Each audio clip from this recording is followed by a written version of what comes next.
Oubliez le terrain, écoutez l'histoire. La dernière fois que l'Écosse et le Brésil se sont affrontés en Coupe du Monde, c'était en 1998. Ce match a marqué la fin d'une ère. Un seul but contre son camp a clôturé 28 ans de présence régulière de l'Écosse dans ce tournoi. 10 juin 1998, Stade de France, match d'ouverture de la Coupe du Monde. L'Écosse affronte le Brésil, championne du monde en titre. À cette époque, l'Écosse est une habituée de la compétition. Qualifiée pour 6 des 7 dernières éditions, une nation sérieuse, respectée, avec des joueurs de rang international.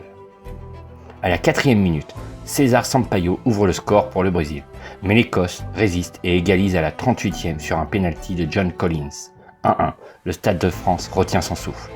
Puis à la 73e, Tom Boyd, défenseur écossais, reprend un centre brésilien et dévie le ballon dans ses propres filets. 2-1, l'Écosse ne reviendra plus. L'Écosse termine 3e de son groupe et rentre chez elle. Il ne revient plus. Pas en 2002, pas en 2006, pas en 2010, pas en 2014, pas en 2018, pas en 2022. 28 ans, une génération entière de supporters écossais qui n'a jamais vu son équipe dans une Coupe du Monde.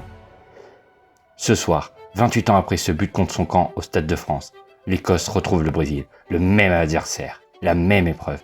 Et cette fois, personne ne veut marquer dans le mauvais but. L'histoire est racontée. Place au terrain.